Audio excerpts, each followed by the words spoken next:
Good morning. What a beautiful day out there. Go. Glad you're here and glad folks are joining us online. You matter to us as well. So let me share a couple of items first. Today we close the sermon series that is titled, I Can Only Imagine. And we're going to finally get to the vision of heaven itself today. We've been building up to this, the place where we will see God face to face with a kind of purity. And the sermon series is taken from the hymn, Christian song from a band named Mercy Me. And I know they may seem like a new band, but for my college students, they're that old band from, 30 years? Oh, no. From 10 years ago. That's old to the young people. So anyway, but this is the song, I Can Only Imagine, that became really well known. You might know it if you hear it. And there was a movie made. I think the movie came out just 4 years ago, if I remember the date. I Can Only Imagine. It's a story of Bart Millard, the fellow who wrote the song. I'll say a little more about that in the sermon. But Sharon Harnden has a DVD of the movie. And Sharon loaned it to me and some other folks, and she just mentioned to me this morning, you've got it, right? So if folks would like to borrow it for a few days, they could get with you. Okay. We're going to study Revelation 22, but we're also going to look at 2 Corinthians 3, which is a little different take on seeing God face to face. So thanks for folks who have set up coffee, tea, and snacks, either brought the snacks in. I know folks work hard on that. And thanks to the people who are mowing our lawn this summer. We've got a team of people. And I don't say it enough, but thanks to the crew that sort of tag teams, every few weeks one team will do it and then another team will do it. But it really helps us out, and they've been working hard outside. Not always in cool weather either, so that's appreciated. We'll have church school following service up in the fireside room 10 minutes or so after service, and you'll see me head up and kind of make all kinds of loud noises about going that direction if you're coming and all of that. No, I'll be polite. I know we like to visit too. But we'll have our church school hour. The Upper Room and Daily Bread devotional books are here that begin July 1st. So they're in the rack. I know I always am at a loss for what to call that, but that twirly rack of information out there in the narthex, both the Upper Room and Daily Bread, they're here. We have a mobile food pantry this Tuesday in town that's sponsored by Feeding America. Action Ministries is hosting it on site this Tuesday, so that's at the Action building, parking lot, and so forth on Michigan. And it will be on Tuesday 28th at 3 p.m. The organization has a crew started for that, but I think we could use some more folks. So if you're able to serve at the mobile pantry, the truck that comes in and then, the sides fold down and we help distribute produce and so forth. 3 o'clock, June 28th. Please contact Becky Peters. She's the president of Action, and then Becky can keep track of who's coming and how many people they have for coverage and that kind of thing. And then we have an administrative council meeting. This is sort of the church board, Tuesday night at 7 p.m. up in the fireside room. I've had a couple of things mentioned to me in addition. Rich Bressler's not feeling well today. He couldn't make it. But Rich is a musician and a former band director, and his heart is really in it. And this season starts some of the concert band activities.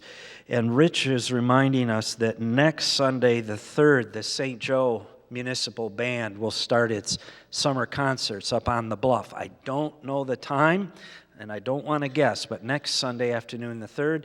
And I'm told there will be a special 4th of July band concert. And this is, of course, I attended as a kid who grew up over in that area. I can remember 4th of July and patriotic music on the bluff in St. Joe. In what we still call the band shell, do we not? Even though since the early 1970s, it's no longer looking like a shell. Boy, I sound old there. Something from the 70s is that new pavilion, right? Yeah, but anyway, it's up on the bluff, so open air. Now, the hymns today. We're going to start out with a rousing hymn that deals with the vision of heaven. And the second hymn is from the Faith We Sing. It's Shine, Jesus, Shine. I hope familiar to you and is a little newer. But you know it's me and that I like to clap on that one. You don't have to clap. You say, he can't make me clap. I know that. So I think what we'll do is, if you wish to join in clapping on the second hymn, the clap that I use, and I know there are different claps, is... Now somebody's going to say, that's not how I do it, and I know, and I'm sorry, but if I do it by instinct, I'm probably going to fall back on... Okay, so don't be surprised. The third piece of music today is the song I Can Only Imagine. If you know that song, you heard it on the radio, it'll be projected, and our tech folks are going to take care of us with that. Feel free to sing along if you know it. Okay? Well, Sister Wendy, it's the last Sunday you're with us for this month, so thanks for your leadership, and I'll turn it over to you. I tell you. What did we miss? Oh, I'm sorry. We need to wave and... Okay. Wow. That pastor. We want to wave, peace of Christ, and make sure we greet folks. I'm sorry, my fault. It's you. That's kind of on me, I think. I told Sharon Harnden this morning, he was out running around like he always does before the service starts, and I said, oh, it's not my day to watch over him, keep track of him. And Sharon said, yes, actually it is. So, Sharon, yours next week. Yeah, and that's why I'm up here fanning myself, because before we're watching. Scott's playing. We're good. So please stand and join me in the call to worship. We will be reading this responsively.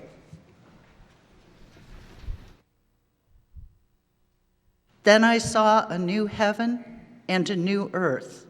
So the first heaven and the first earth had passed away, and the sea was no more.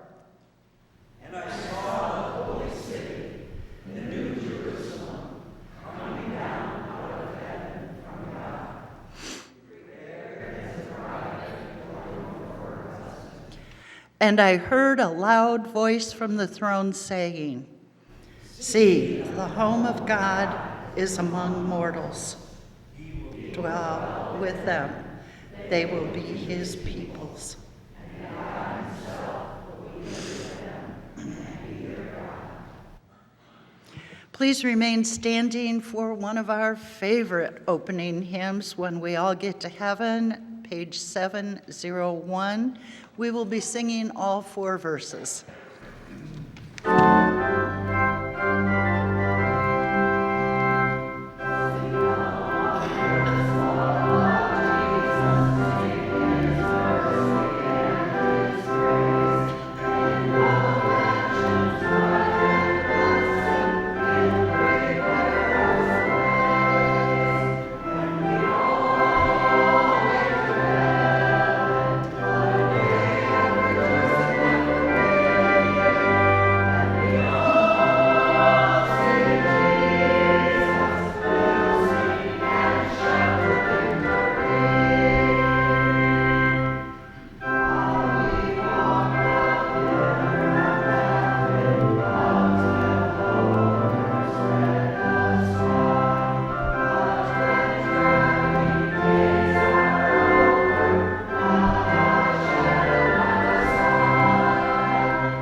Please be seated and join in the prayer for power to witness.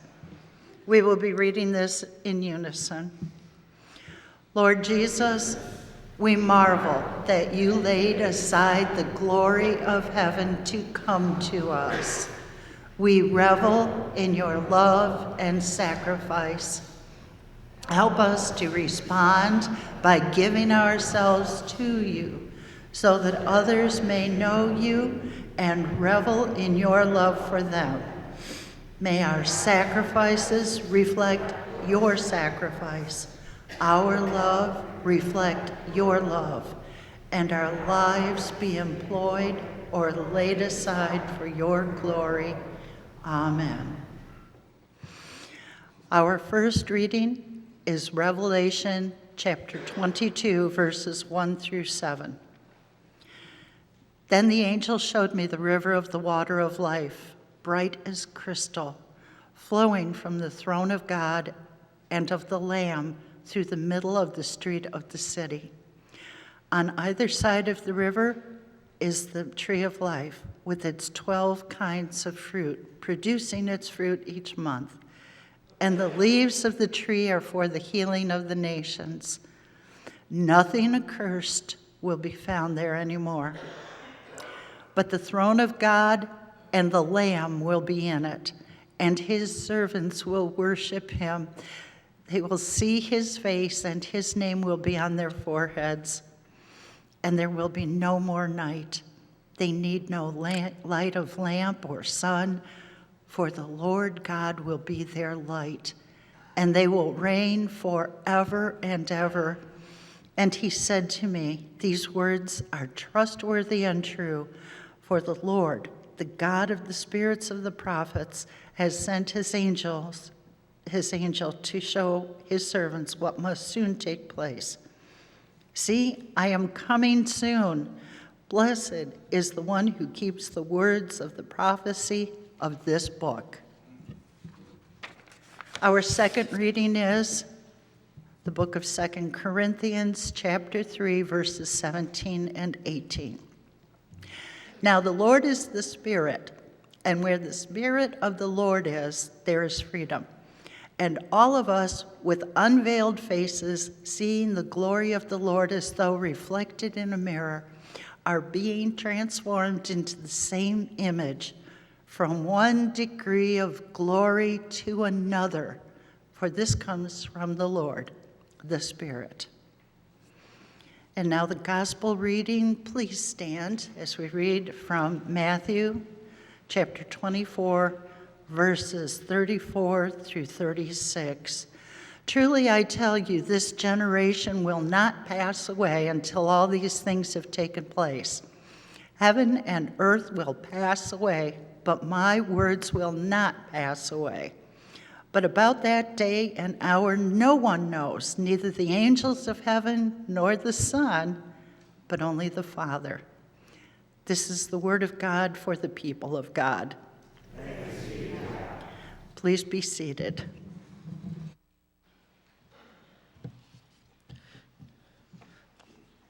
Let us pray. Holy God, may the words of my mouth, the meditations of all of our hearts, be acceptable unto you, our rock, our strength, our Redeemer. Amen.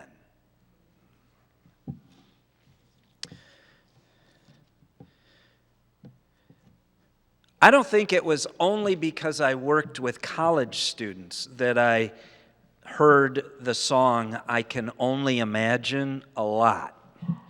But young folks were, of course, very receptive to that song as a contemporary piece, probably almost, 15 to 18 years ago now. I'd have to double check it. And I heard that a lot.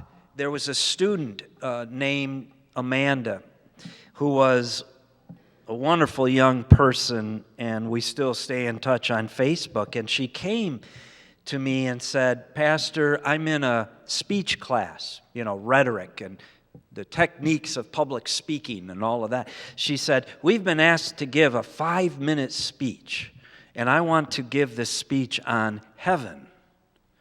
And she said, "Do you have any books on heaven?"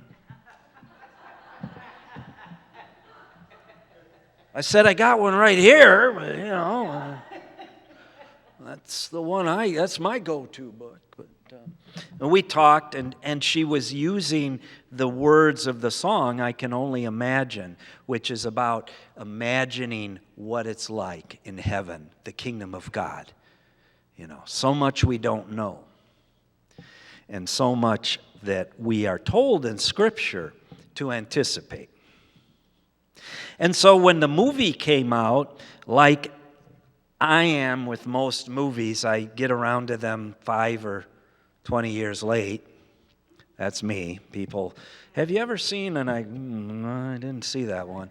But I caught up with the movie, and Sharon loaned it to me. And I was struck by this movie, I Can Only Imagine, for a lot of reasons. I'm not sure they're the same reasons that others would, name for their experience. But it's a movie based on this song about heaven, right? It's a very otherworldly image, and the sort of longing to be in God's kingdom, and I can only imagine what that's like, and how will I respond? And there's a sense of glory. In the fancy words of theology, it's called the beatific vision. Beatific vision means the beautiful vision of seeing Jesus face to face. Okay? Beautiful vision, which is actually kind of a neat way to describe it.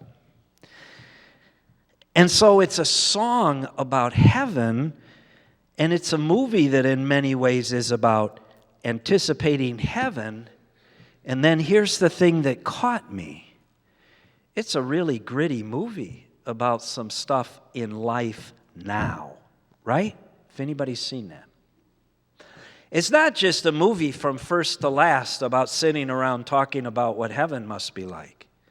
It's a movie about some pain and heartbreak, about strained relationships, broken relationships. It's a movie that doesn't sugarcoat parental abuse of children. And the fellow who wrote the song, who is one of the leaders of the band Mercy Me, grew up in Texas, and his father was an abusive man. His mother left the family. There was a lot of brokenness, and Bart Millard, the young man, lived with his father. Now, I did a little background on the father, and evidently his dad was a star football player at Southern Methodist University and had a promising career, and then, like a lot of folks, the dreams didn't pan out. He worked in construction, and I believe if I understand correctly, he was in a construction accident that injured him, and he became a really bitter, mean, abusive man. And so young Bart grew up in a home where his mother was verbally abused until she left, and where Bart was both verbally and physically abused. So it's not a movie that only contemplates the wonderful vision of heaven. It's a movie that deals with the hard stuff now. You with me? That's a real contrast in this film. And so as the story unfolds, I won't spoil it, but I need to sketch a little bit of it. As the story unfolds, young Bart finds that he has a talent for singing after his football career, so to speak, comes to a crashing halt through injuries. And eventually he is reconciled with his dad, who finds Christ, who dedicates himself to the gospel in a kind of herky-jerky, awkward, few steps at a time, imperfect sort of way. His dad passes away, and together they found redemption and a restoration of their relationship. But I do say this. I know that's not how it always happens. And I know that brokenness is often the end result of these kinds of human stories.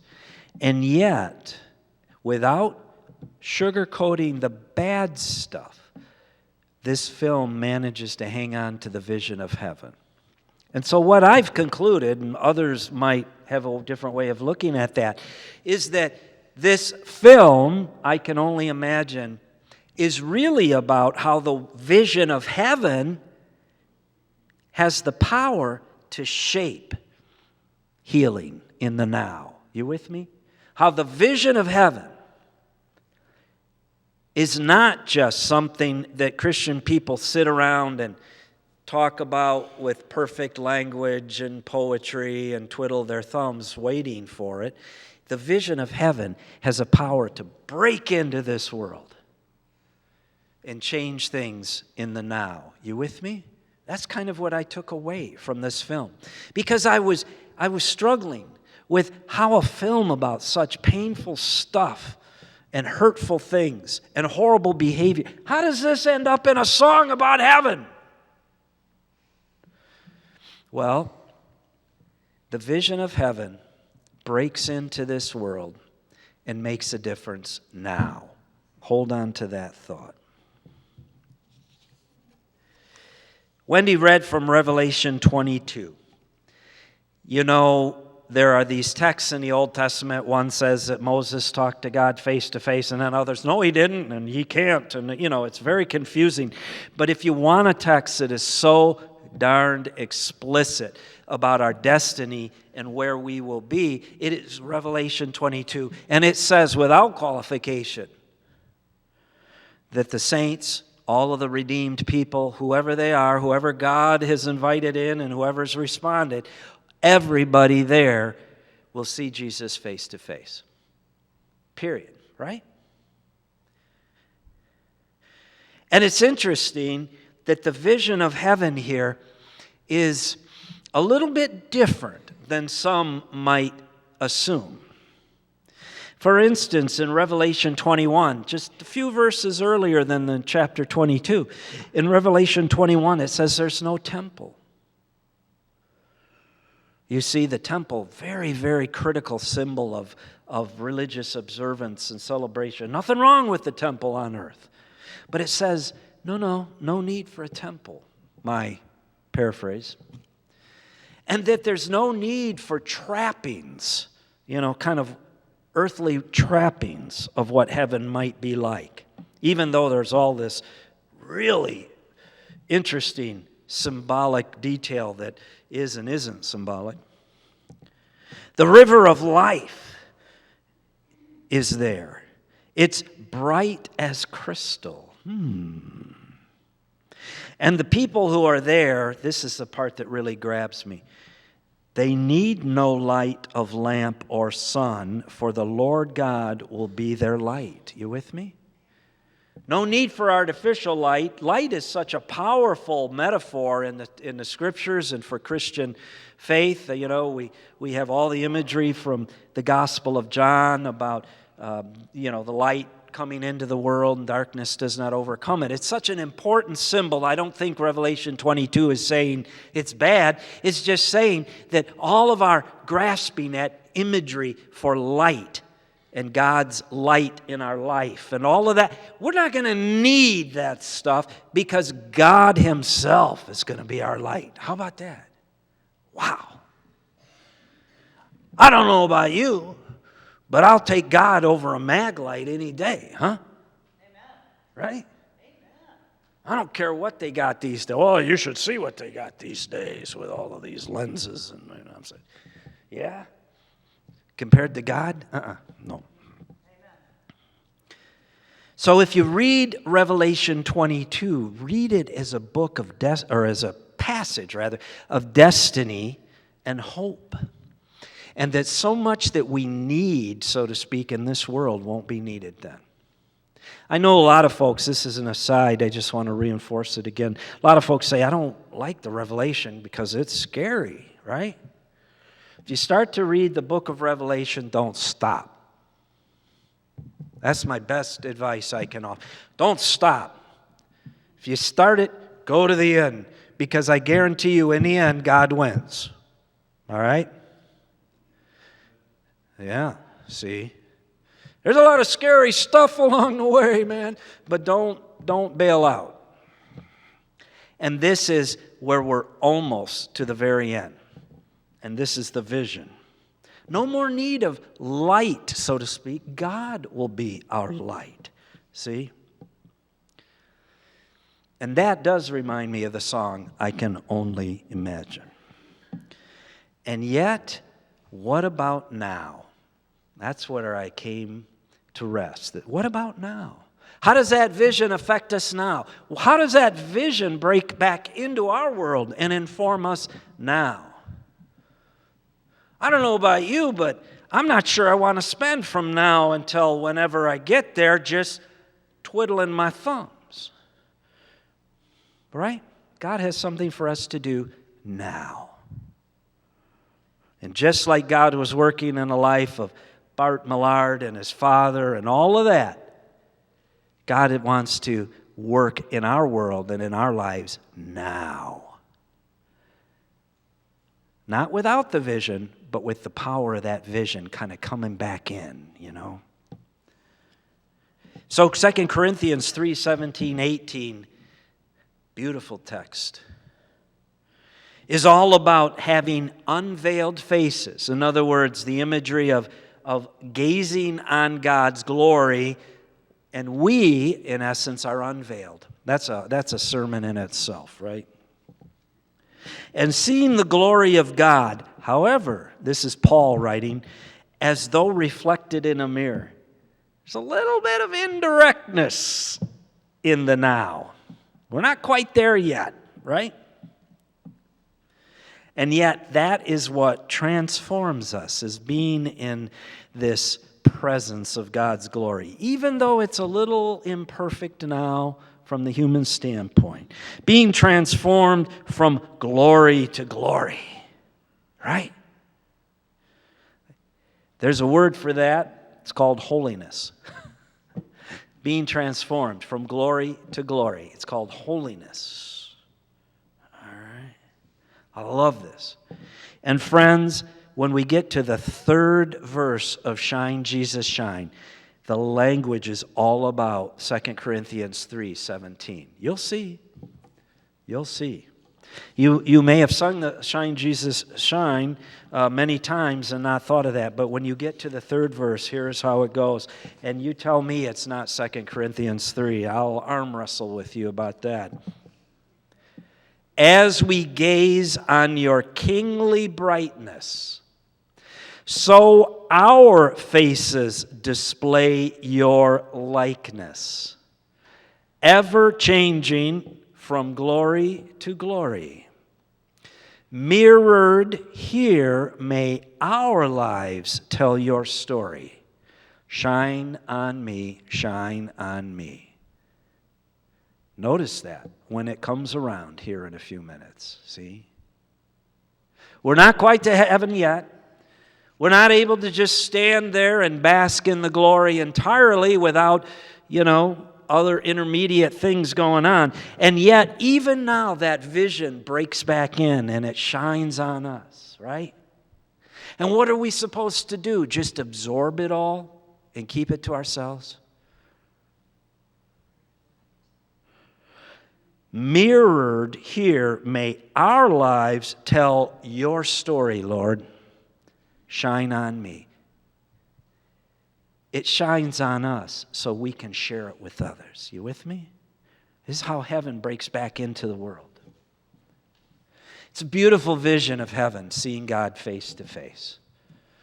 But we're not quite there yet, right? Not quite there yet. And instead of just sitting around waiting for it, which we know is entirely by God's grace, the Lord wants to shine that vision on us so that we can share it with others. You with me? That's how it works right now. I'm not taking heaven away, it's there. But there's nitty-gritty to do in the here and now. Bart Millard could write a song, I Can Only Imagine, about heaven, but you know what? That vision was a part of how he was able to reflect God's glory now, and how his father's life was changed in the now, if you will. Heaven is not about buildings, just as the church is not a building, right? Whenever I hear someone say, well, we have to get beyond the walls of the church, I think, game over. If you assume the church begins with walls, we're all done, right? That's right. Only then will we behold the face of God in an unobstructed intimacy. And that vision is there for us, okay? It's not going away. But for now, that vision is intended to be reflected in our lives, all right? We're called to be a little bit of heaven for everybody around us, right? Not a heaven we invent, but a heaven we reflect. You may have heard this story before. It's actually been told quite a few times about a fellow named Alexander Papadakis. He was born on the island of Crete a few years before World War II broke out. And he was, as his name would indicate, a man of Greek ethnicity. During World War II, this young Alexander lived on the island of Crete as the Nazis invaded, the paratroopers. It was one of their big paratroop operations in World War II. And a lot of brutality took place in young Alexander's village. People who resisted the Nazis were summarily shot. There was a lot of brutality. And while he was still a little kid, he was interned in a concentration camp. Now, he went on to live, thankfully. After the war, Alexander studied theology at a Greek Orthodox seminary. He was a strong Christian young man, and he took to studying the gospel.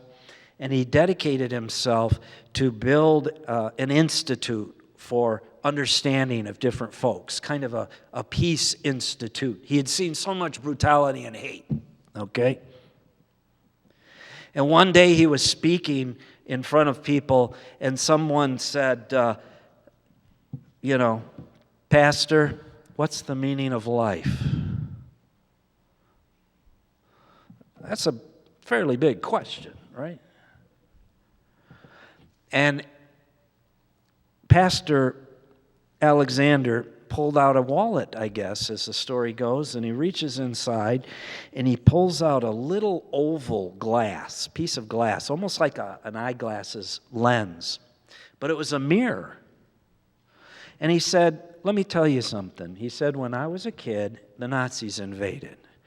He said, and one day, while I was out trying to play a little bit and not, get caught up in things, I came across a place where there had been fighting, and there was a German motorcycle that had been wrecked and so forth. He said there was glass around it, and I discovered it came from a mirror on the motorcycle. He said, so I tried to put it back together as a kid. I think he was 5 or 6 at the time.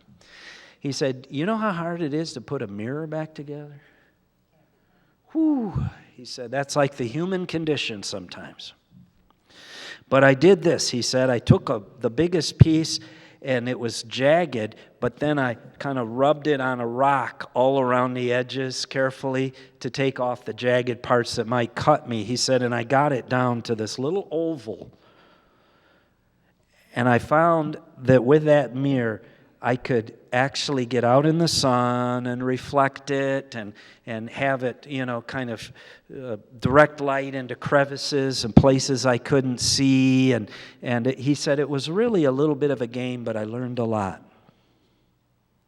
And he said, as I grew up, I learned that the meaning of life until we get to heaven is to be like that mirror. And to reflect God's light the best way we can now. Okay? Heaven will be there, and it is understandable that we will long for it, but God has a job for us to do right now. Right now, right? We don't invent the light. We are not the light. We are not the source of light. We need the reality of heaven and the glory of God, who will be our light entirely and who is our light, right?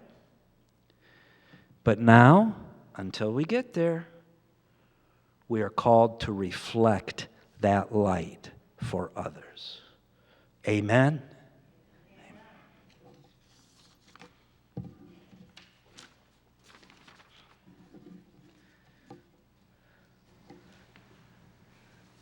Please stand for the hymn of response, Shine, Jesus, Shine, number 2173. In the Faith We Sing, we will be singing all three verses.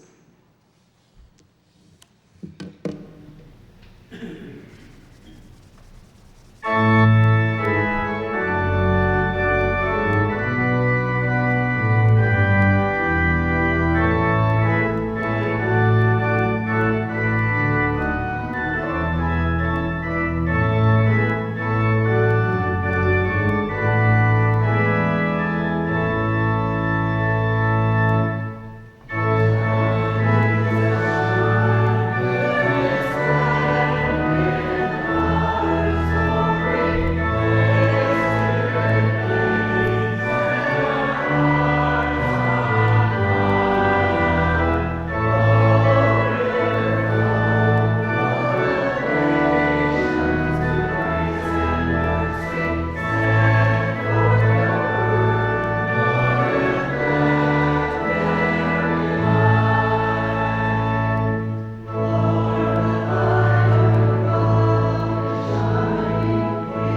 seated.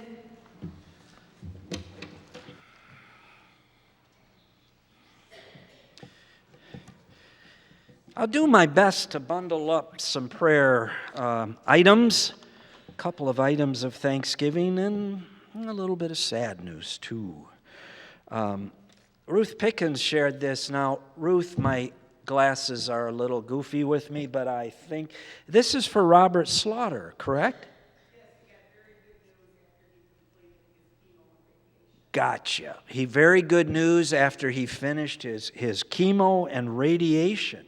So there's some good news right there. Amen. Want to keep the family of Donald Rodriguez in our prayers. Mr. Rodriguez, we have prayed for him, and he was very ill a week ago, has since passed. And this is a friend of Bonnie Latourette, and we want to keep their family in our prayers. Continued prayer for Leon Leyland and Richard Darr. For the family of Tom Sheridan, Gloria Staten's brother. Mr. Sheridan's Gloria's brother. Keep him and your family in our prayers. For Chris Miller, Floyd and Cheryl Groner's son-in-law, continues to battle cancer. And for Angie and Chris and their family. For the family of Dee Leverson, I shared last Sunday that Dee passed away and didn't have details. We now know that a memorial service for Dee will take place here in our church building on July 16th at 3 p.m. So that's Saturday the 16th at 3 p.m. I'll be traveling with the family to the Chicago area a week earlier, and we'll actually inter Dee's ashes in the Chicago area, but have the memorial service here on the 16th. For Kirsten Novak, who faces some surgery on Tuesday. For Carol Goodell, Barb Groner's friend, but I understand lots of people's friend, so who has just had a tough time with cancer and some heart disease and I guess heart attacks, as I understand. So. For Luann Stem, Luann is an active person and took a tumble while doing some yard work and is waiting for some x-rays. So she's been sore and not able to sleep, so concerned about Luann. Let's keep her in our prayers. And then finally, the last note that I have is for Mike and Betty Knapp. I've been communicating with Betty. And as a practical matter, Betty's got some medical appointments and some things coming up over the next few weeks. And with Mike's busy schedule and, more work getting poured on, it would be helpful if we had folks who could give Betty a lift to a doctor's appointment or something like that. She's shared dates with me. So if you can help, get me after service, and we'll try to give Betty some support. Let's go to the Lord in prayer. Holy God, we give you thanks for the ways in which you do shine into our lives now by the power of the future and the grace of your gospel. Help us, Lord, to be in ministry with all those who are in need. Help us, Lord, to remember those in faraway places who struggle and suffer through war and hunger. Help us, Lord, reflect your light. In the name of our Lord who taught us, we pray, Our Father, who art in heaven, hallowed be thy name. Thy kingdom come, and thy will be done, on earth as it is in heaven. Give us this day our daily bread, and forgive us our trespasses, as we forgive those who trespass against us. And lead us not into temptation, but deliver us from evil. For thine is the kingdom, and the power, and the glory forever. Amen.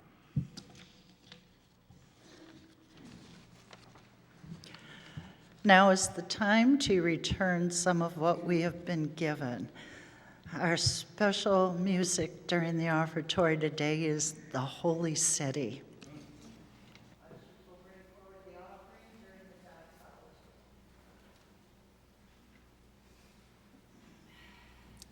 Feel free to join me as you feel led.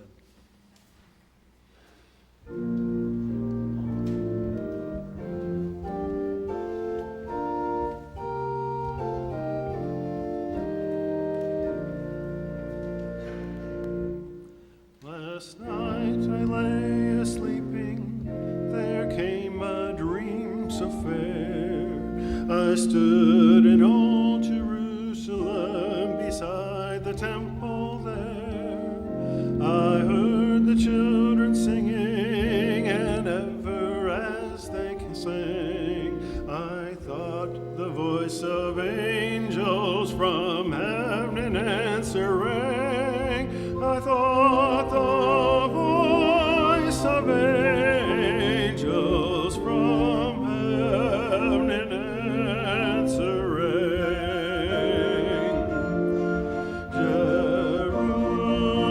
Jerusalem, Jerusalem, lift up your voice and sing. Hosanna in the highest, Hosanna to your King.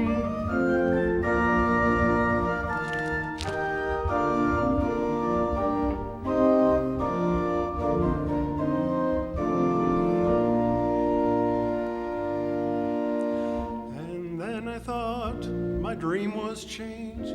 The streets no longer rang.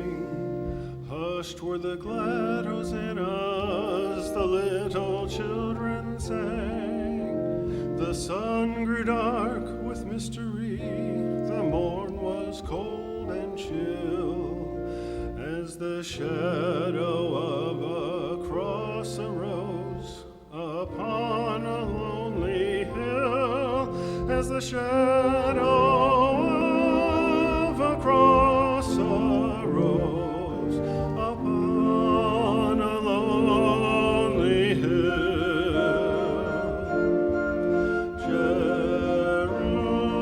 Jerusalem, Jerusalem, hark how the angels sing. Hosanna in the highest, Hosanna to your King.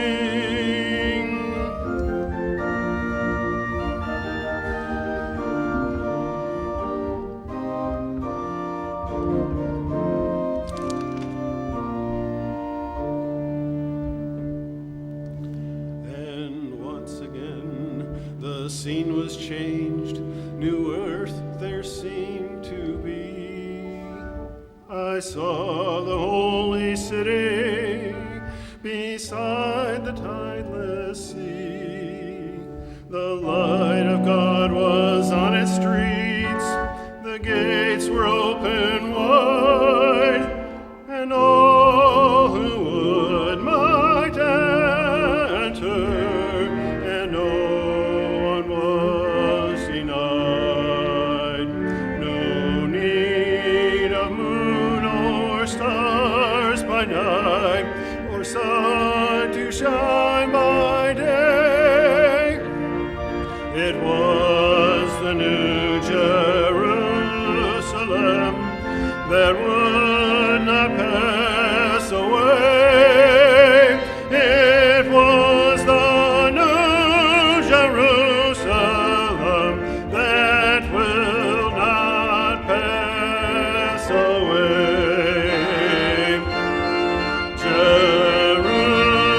Jerusalem, Jerusalem,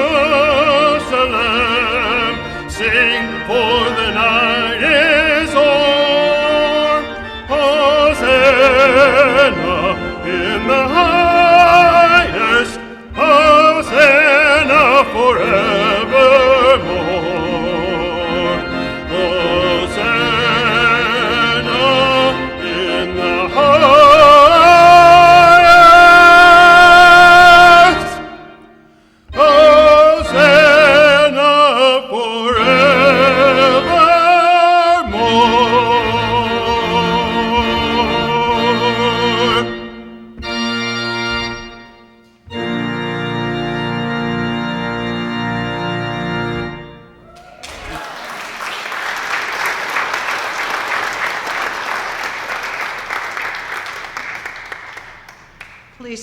for the Doxology?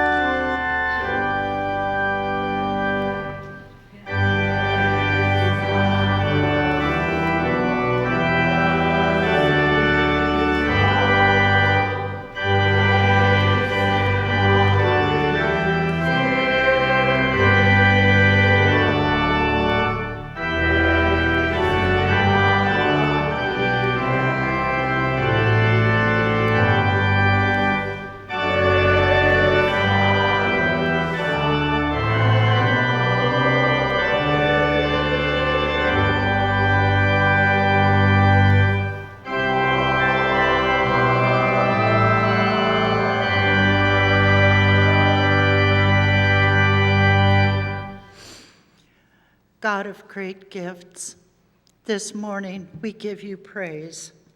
We give you glory. We give you thanks. With Pentecost filling our hearts, our minds are tuned to your vision of peace. We joyfully present these gifts to you, a tangible chorus of thanksgiving, a harmony of hope for your kingdom come.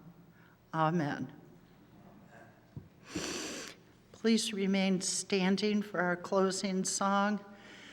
May I say, I have really enjoyed being the liturgist this month, but the good part is I'll be glad when it's over, because songs like what we're going to sing, I could just blubber my way through the whole thing. When I'm sitting down there in a pew, I'm free to do that. I don't have to keep my act together. So thank you, Sharon, for taking it. Next month, remain standing for our closing song, which is I Can Only Imagine by Mercy Me.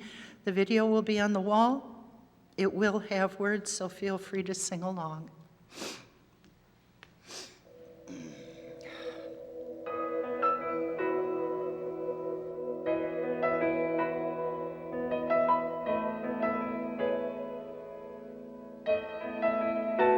I can only imagine what it will be like when I walk by your side. I can only imagine what my eyes will see when your face is before me. I can only imagine.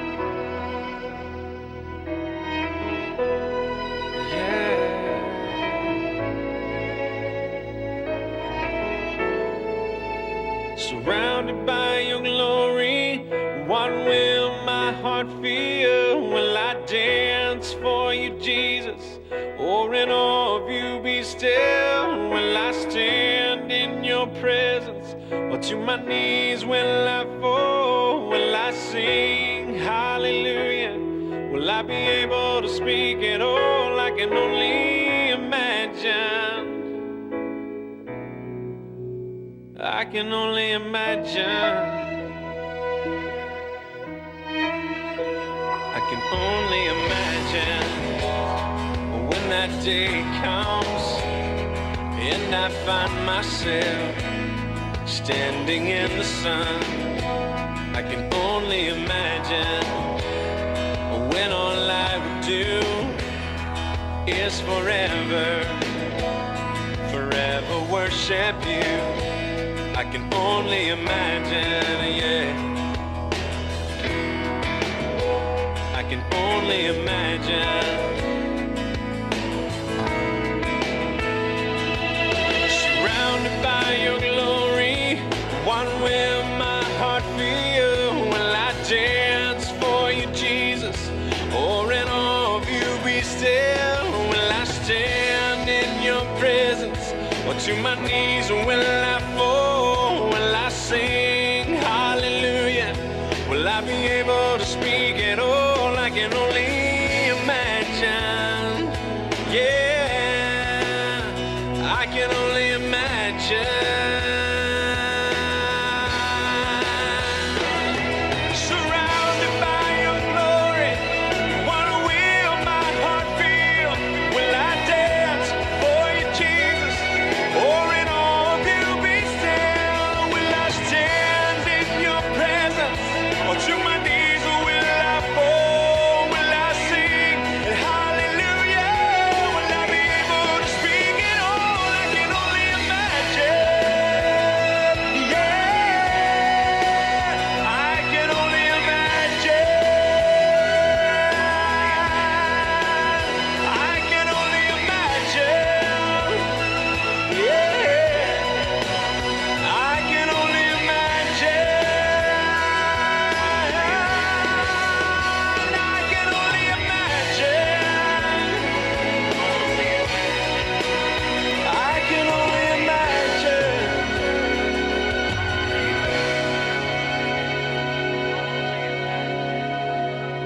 can only imagine when all I would do is forever, forever worship you.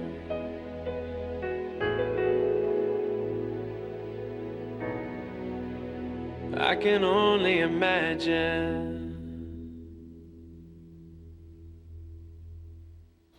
Go in peace, and may the peace of God go with you.